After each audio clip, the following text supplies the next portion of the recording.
Welcome back to the Boneyard. My name is DaddyBones, and as you can see, I've been doing some work off camera, getting some diamond ore, and I've been working here at the Skelly Farm, getting some levels. And next thing we're going to do is make our diamond gear and enchant it. I think we're also going to get ourselves a villager for mending, and I also have a neat little water feature I think I want to try out. So, stay tuned.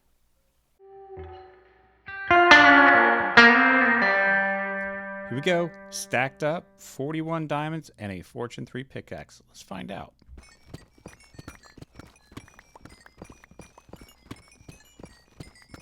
All right, not too bad. A stack and 23. I'd call that pretty lucrative for a single player, single world. I technically probably won't ever need to mine for diamonds again, but we probably will just because. Let's go make this into some gear.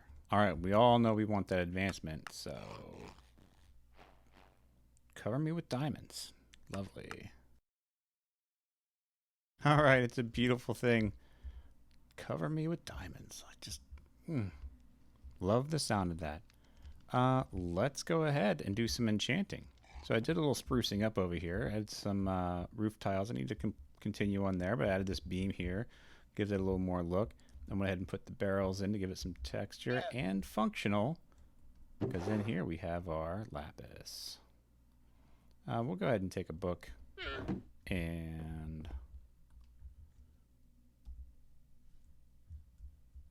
let's go ahead and dump our old gear in here. That way we just have some space for our gear. Let's see what we get. No guarantees.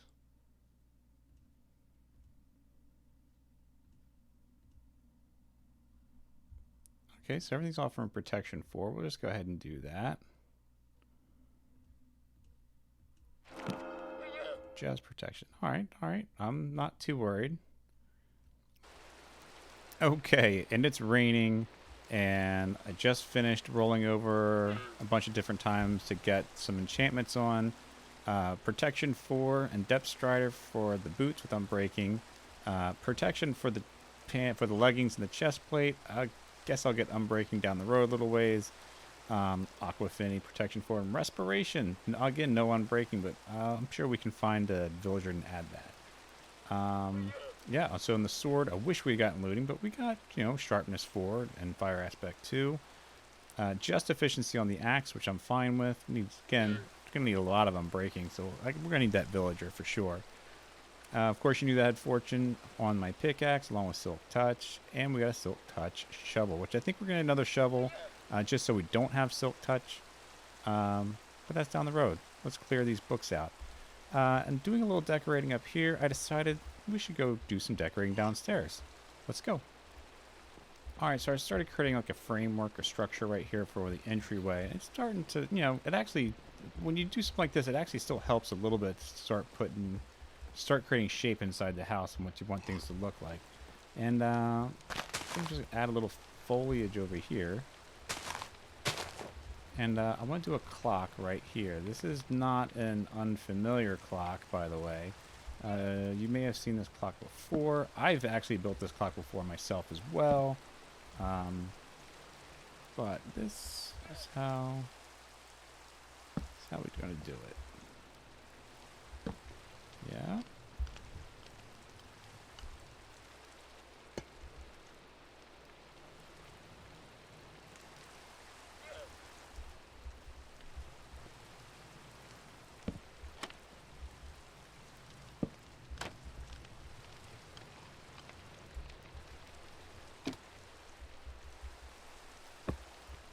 There you go. There's a clock. We made a mat, and let's make a little desk over here.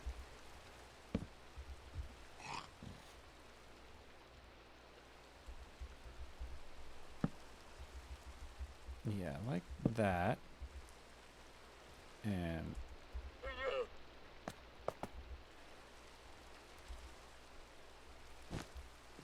great, yeah. I like the red because of the red that's in here. It just kind of brings it out some. And of course we want to expand our map. So let's go ahead and just put that there for future. And we'll go ahead and put some there as we decide to expand and explore some more. I've actually gone ahead and got maps for when we go out that way, which we will, because we're going to go ahead and head north. And I believe there's a village up here, and we're going to take advantage of those villagers and bring them back. You know, when it's not raining, it's villager time. I'd like to have an iron farm, and I would like to have some mending for my gear. So let's go find a village.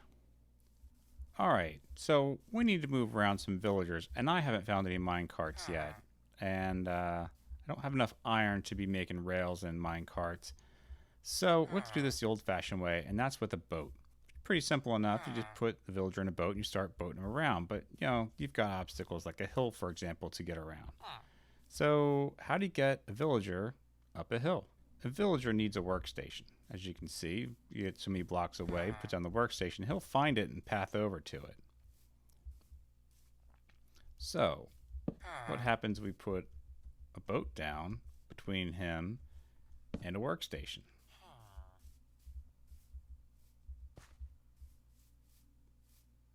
Gets right into the boat. So let's try that again. We'll put the workstation up here, for example. We'll put a boat down between the workstation, and we'll get him a little bit closer to make sure he sees the workstation. And we need to break the boat that he's in. Now, a little caution here. F3 and B will get you the bounding boxes. He'll path up to the workstation and right into that boat. And this is the method we'll be using to get our villagers. Nope, you sit right there.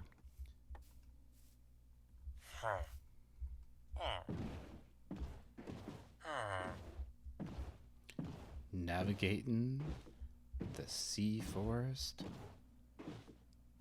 with my villager.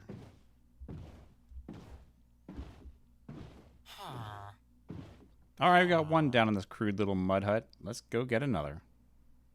Alright, 1 and 2. We're like an alien enslaver for these here villagers. Yep. Okay, so I picked this spot right here for our villager house. This is where they're going to live and make other villagers for us. And our house is right over there.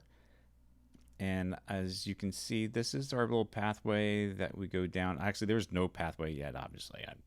I have done some grading to get down to the mine shaft easier. But yeah, we still need to work on a pathway. I've also got plans for the bee farm, and we actually need to make other gardens and farms for all of our other things. And I've got ideas for this area right here in the near future. I don't want to give away too much just yet, because we got other things to do for this episode. Let's get to building.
So I expanded the garden quite a bit, growing carrots and wheat. Wheat mainly for the cows and carrots for the villagers. Thanks to the Skelly farm, I've got plenty of bone meal, and this process goes rather quickly.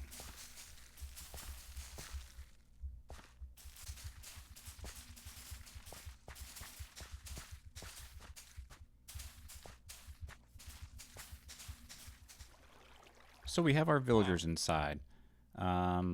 I've actually sealed it off. There's no way really in or out without breaking anything. He picked up the stonemason trade, but he's not getting rid of it. And I know the block is gone.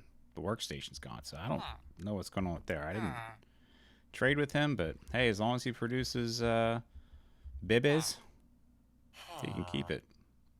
So I have a little dispenser here that we can load up with carrots.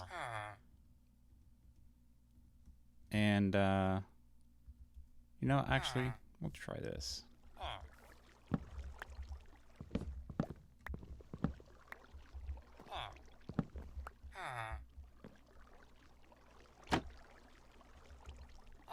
This will get them started.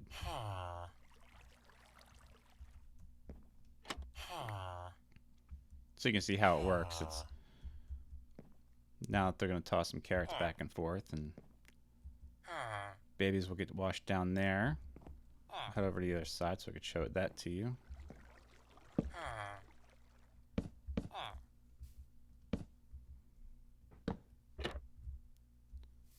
And a little walkway that gets me up here will help me push this button. Here's our little walkway. Yeah, made a path. Surprise.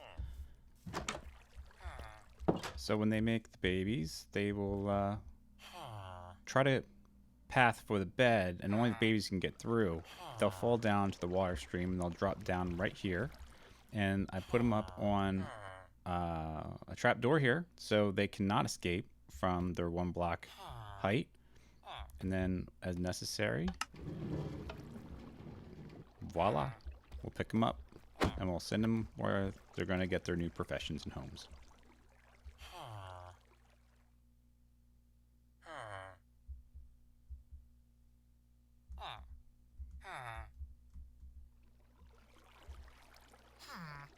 Oh, they did it. I hear them.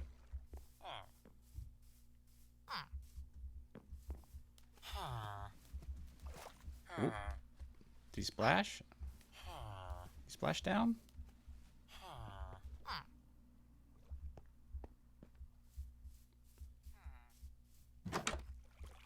Oh, there he is. Give up. Give up. Ha, gotcha. All right, it's working. We'll come back and periodically visit them and move them along as necessary. But for now, we have a water feature we need to address. Let's go. So, of course, as soon as I start to record this, it starts to rain. So in front of our house, we have this here cavern going down, straight down. And I've been wanting to do something with it. And I have this idea of a circular waterfall going down all the way to the bottom. So enjoy the time lapse.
Oh my wow. All right. So that was 3 sessions, 5 hours to build that and that time lapse. That was that was huge. That was big for me.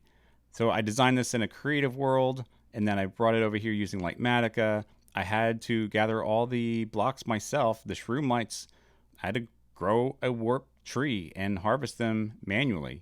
And so this was actually the biggest project for this episode. But of course, before all that, we did the villager breeder over here. Pretty simple design, nothing unique, but only a day or two after I recorded the footage and put it in my editor, I saw RiverKent's video, his first video out, and he has the same breeder design. Different collection system, but the same breeder. So we probably learned it from the same spot as well. You should check out his video. I put a link in the description for you. I think we need to be working on some pathways. But I'm just too excited about building things that I'm worried about pathways. But we need to, at some point, we'll focus on pathways. I also need to focus on my organization system. Check this out. While my chest monsters aren't all over the place, there is definitely a chest monster here in my cellar. Yeah, and it's still grass. I still haven't changed that out. And we made the door here and back patio. Yeah, still need to do some decorating and spend some time on that. I'm hoping to do that a little bits and pieces of decorating as we go along. But I know pathways are a must, and this storage system is just getting out of hand. I need to do something about that. It's small still, and so I'm happy about that. But yeah, it's getting out of hand. Thank you all for watching the video. If you could, leave a like, and if this is your first time here, please consider subscribing and check out my other videos leading up to how we got to where we are now. I really appreciate it and lets me know that what I am doing is enjoyable, and I will see you guys in 2 weeks. Cheers. There was a house on the hillside, a house on the hillside, a house on the hillside to see. There was a house on the hillside, a house on the hillside, a house on the hillside to visit Daddy Bones.